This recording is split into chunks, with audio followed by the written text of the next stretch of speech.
evening, everyone. Good evening to you all. I'm really sorry.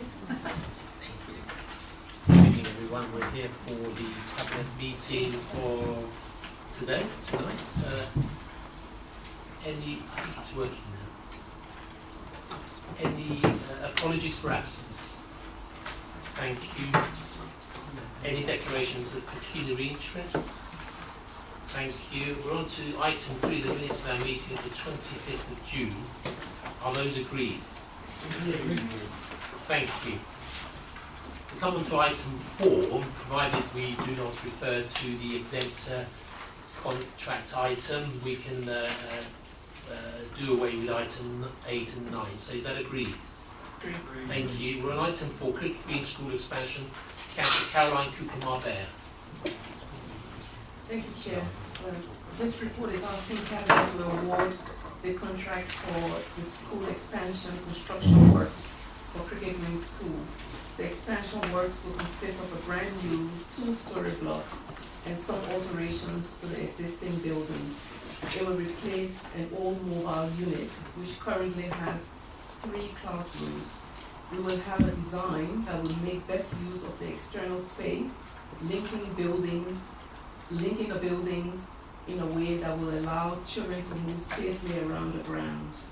The expansion will create 61 new places, which means the school will double in size from 130 to 260 places over 10 years. I'm sure you are all aware that Cricket Green is one of our flagship schools. It is outstanding and provides for our children with additional complex and varied needs. This expansion will ensure that more of our children with special educational needs and disabilities will receive their education here in our borough, receiving high quality education closer to home at a much considerable less expense than independent special school provision. The work is expected to commence as soon as possible to take advantage of the summer holiday when the children will be away from the site. This is of course subject to Cabinet approval tonight and also planning permission being granted. The work during the summer break will be crucial and will ensure that in September when the children return, there will be less disruption as work continues during term time. The main phase of the work is expected to be completed and ready for September 2019. The contract has gone through the procurement process and officers have made a selection as per confidential appendix 1. I want to thank Tom and other officers for the work, and I also ask Cabinet to accept the recommendation. Thank you. Thank you, Caroline, very much for that fulsome and exciting news. We now turn to the lead officer. Rachel, did you want to say anything? Thank you. Any contributions from Cabinet members? Thank you. Well, item 4, do we approve recommendation A? Yeah. Thank you very much. We now move to item 5, the local implementation plan /3, Councillor Martin Welton. Thank you, Chair.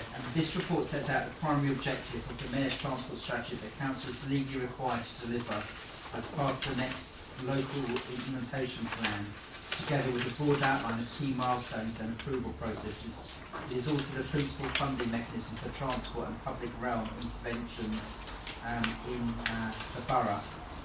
You will see within this report, effective from April 2019, the LIP must include all potential schemes to 2041, a delivery plan including a costed and funded indicative programme for a 3-year period from 2019 right through to the end of the 21-22 financial year with commentary and risks, an assessment of the impacts of initiatives contained in the TfL business plan, funding sources for LIP initiatives, along with TfL money, borough capital money, section 106, community infrastructure levy, and target against mode share, medium transport strategy and local outcome indicators. You will see in 2.3 the funding we have received in past years. But there is one thing I need to flag up with Cabinet is that TfL has lost operating grants, which is causing severe financial challenges to the organisation. They try to make reductions in year, but going forward it will be less than it was previously. And they've also suspended funding for principal road maintenance. That's the main roads in the borough, and have given us an indication that the reductions in other areas will be more going forward as well. You also this document also has to make reference to the Mayor's transport strategy, which was adopted on the 13th of March 2018. Its three main objectives that this has to adhere to: healthy streets and healthy people, including traffic reduction strategy, a good public transport experience, and new homes and new jobs, which we as a Labour Authority are determined to deliver upon. It also as well sets a range of targets in terms of 80% of all trips in London will be made on foot or cycle or using public transport by 2041. The current target in this, the current figure in this borough is 58%. So it's a stretching target that we have to work towards in the next 20 years, which will require changing our approach to that. In recognition obviously of the resource and funding constraints, the council is focused on developing a programme which looks at cycling and walking infrastructure within Merton, whilst exploring the right environment to nudge people towards using more sustainable travel choices. This could include develop demand management measures via a car parking reduction strategy, supporting multi-operator model car clubs. We've had some successfully rolled out in this borough.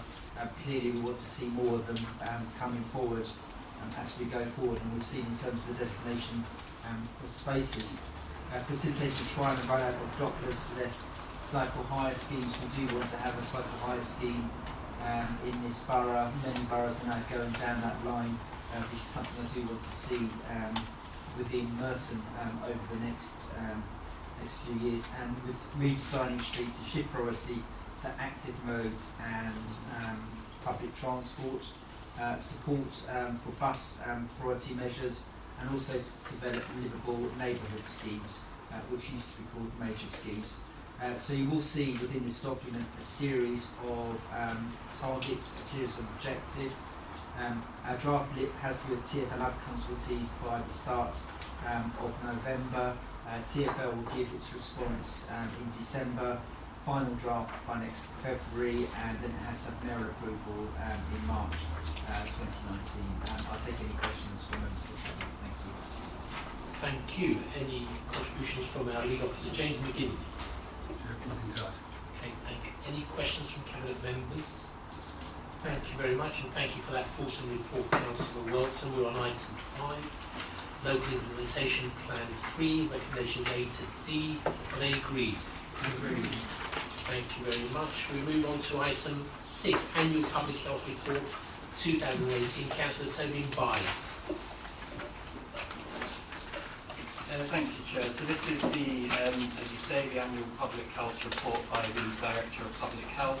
It's one of the statutory duties that the Director has. It's already been considered by the Health and Wellbeing Board last month, and alongside the Cabinet it goes to the CCG's governing body. So just start by thanking Dr. Dagmazuna and her team for their work on this. It's an extremely comprehensive report, as you'll note. And the focus for the annual report this year is on tackling inequality, and specifically bridging the gap, which has been one of the core aims of the Council and of this administration over a number of years. And the aim that Dr. Zuna had really in preparing this report was to provide the Council with a rich body of empirical data to actually help us make some decisions around policies that will go towards tackling the inequality that exists. Because whilst we know that there is inequality between the East and the West, the actual data to underpin that was scattered amongst a number of different reports and wasn't always as full as it could be.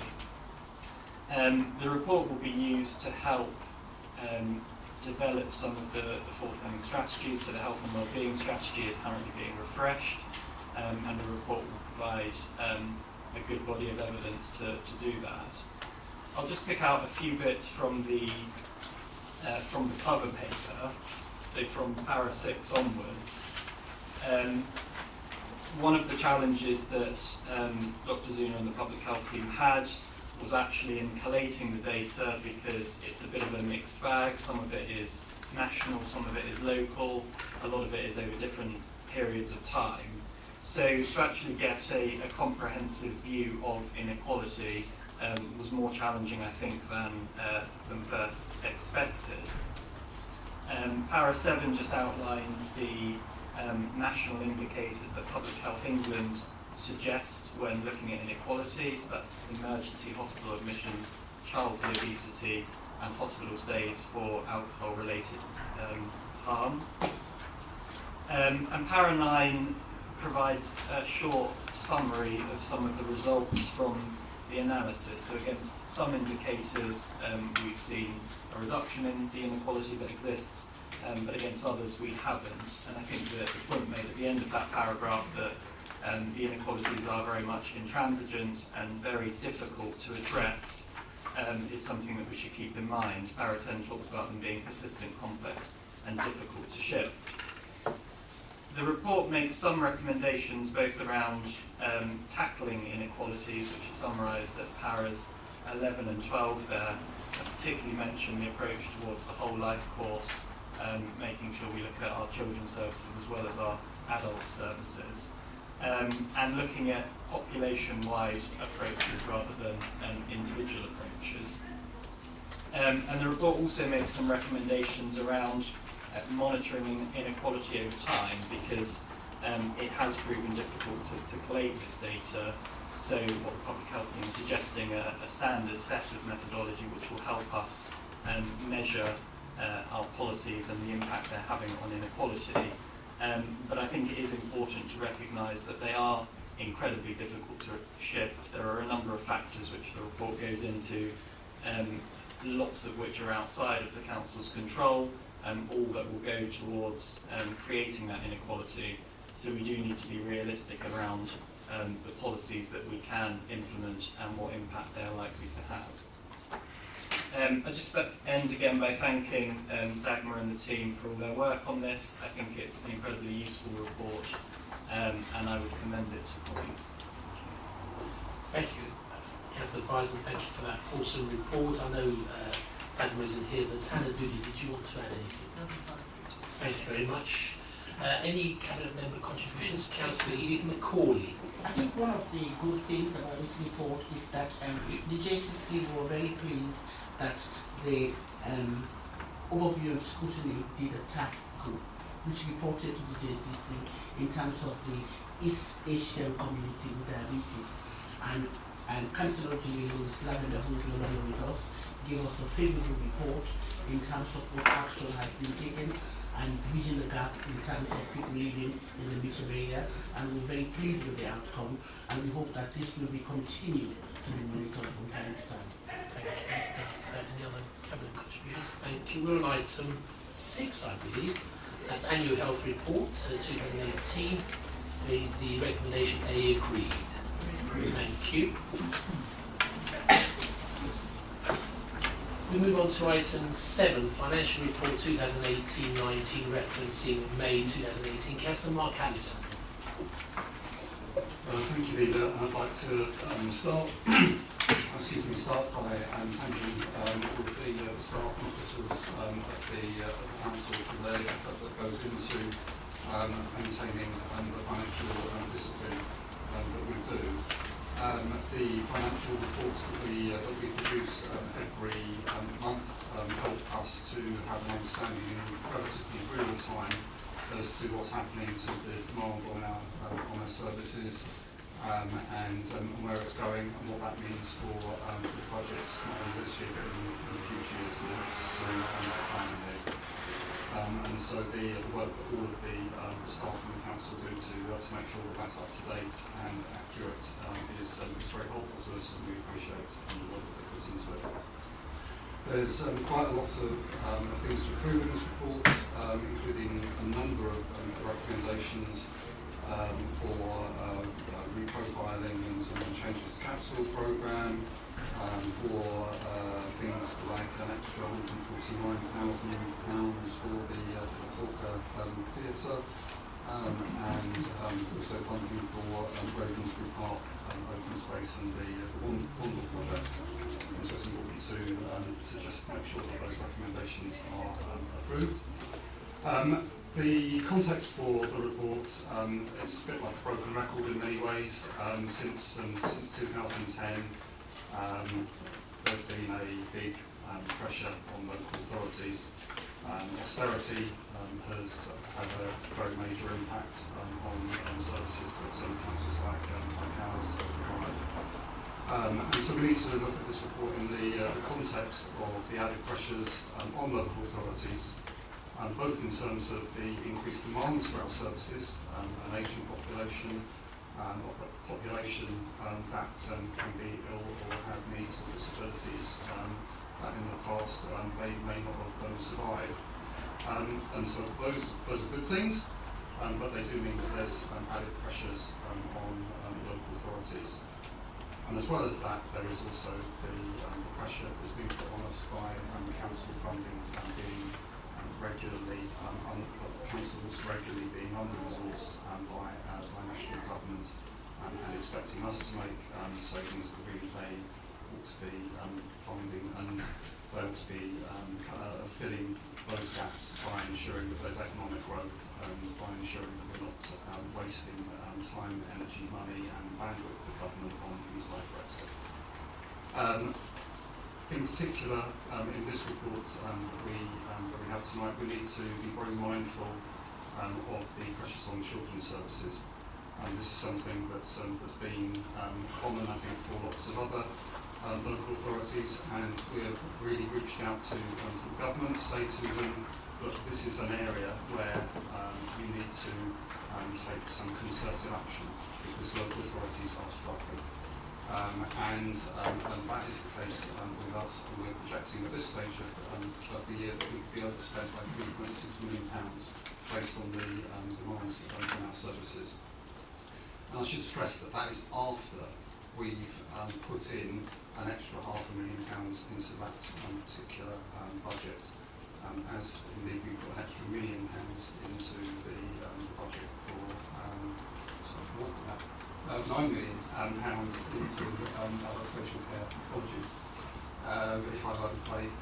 And so we need to be very mindful throughout the course of the year to stay on top of those budgets.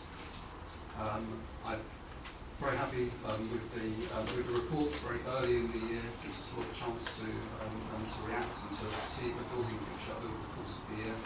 It's part of the business-like approach that we take as a council, and one that I endorse, and I hope that Cabinet can approve this paper. Thank you, Mark. We now move to the Finance Director, Caroline Holland.